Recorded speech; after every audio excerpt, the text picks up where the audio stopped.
last several months, Central Indiana has seen an increase in domestic violence cases. One Central Indiana woman is reaching out about her case to Birshel Edmeh from our partners at Fox 59.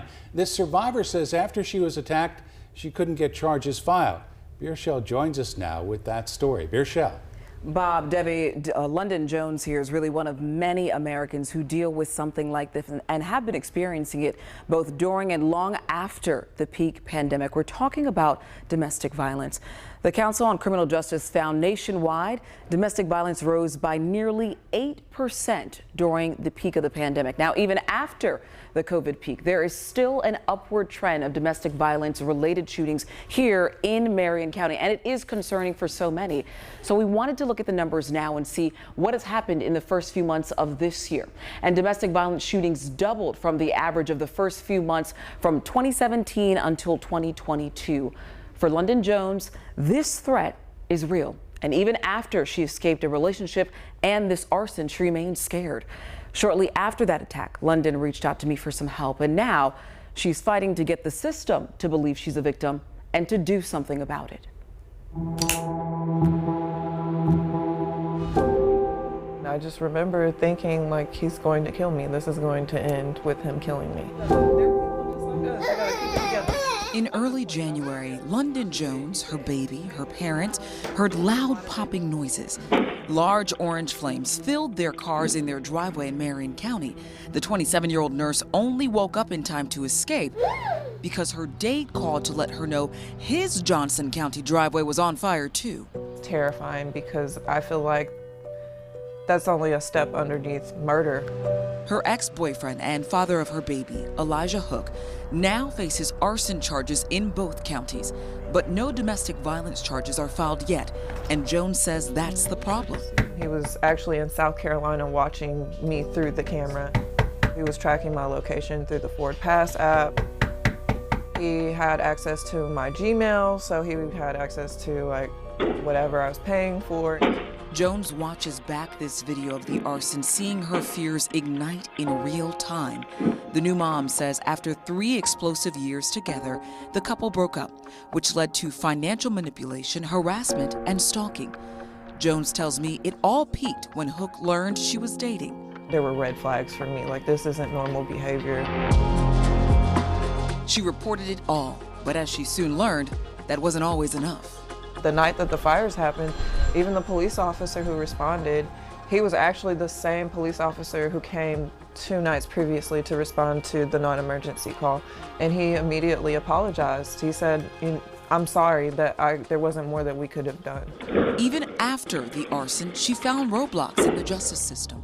At one point, we talked to an advocate and they told us that the fire didn't meet criteria for an emergency, to get an emergency protective order. And at that point, I felt helpless. I felt like there was nothing that was stopping him at that point. The Marion County Prosecutor's Office could not comment about the ongoing arson case against Jones's ex or her pursuit of a domestic violence charge. But the Special Victims Unit Deputy Prosecutor did sit with me to have an overall discussion on domestic violence. Domestic violence really is a community issue. It's not just a family issue. It never has been.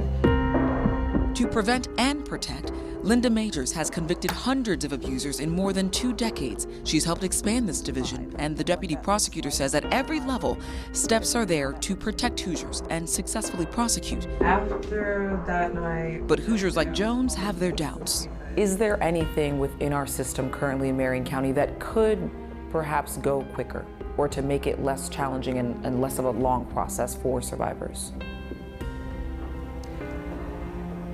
That's a very difficult question because our dockets are so heavy with cases.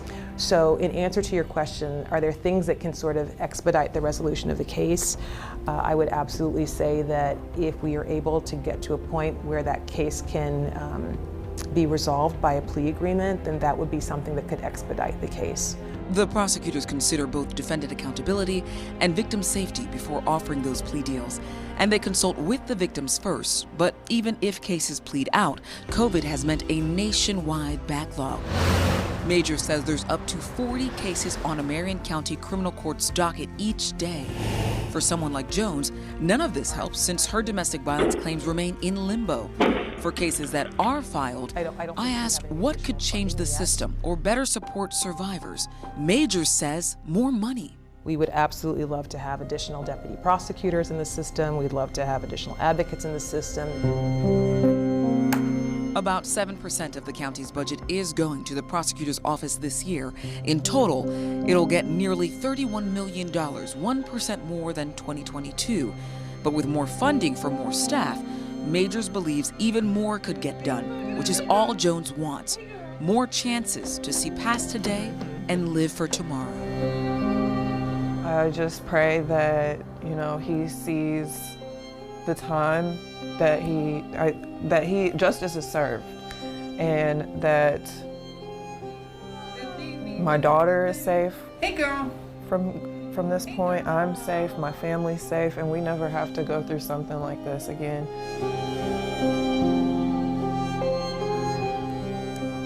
I should note as of this evening that no domestic violence charges have yet to be filed in this particular case. Now, both the prosecutor's office and agencies that we spoke to say they really do want to further improve our complex system for all Hoosiers, including Jones. So what do resources look like right now for survivors? It is a good question because that's what they want to know, and several nonprofits and some public agencies, they do exist, something like Indie Champion. So what they're doing is a lot of public advocacy, trying to educate people about what's out there and how to get these charges filed. So would these resources work in Jones's case? And I think that's the big question, right? Yeah. But it's also where it gets complicated because here the charges haven't been filed. But if a domestic violence charge should be filed, then she would automatically be connected to an advocate. And Marion County says that makes a difference. The cycle of domestic violence is the exact same. I knew as a victim of domestic violence, I needed someone, and I didn't know who that someone was. Well, now Daniette Smith is that someone for other survivors and victims, and she really is hoping to connect with Hoosiers experiencing this. All right, Beershell, thank you. Thank you very much. Well, right now on CBS4ND.com, you'll find Beershell's one-on-one with Daniette as she walks us through resources for victims and survivors. And there you'll also find an extended interview with the deputy prosecutor on the system and a map showing the top 9 neighborhoods where IMPD is trying to address domestic violence.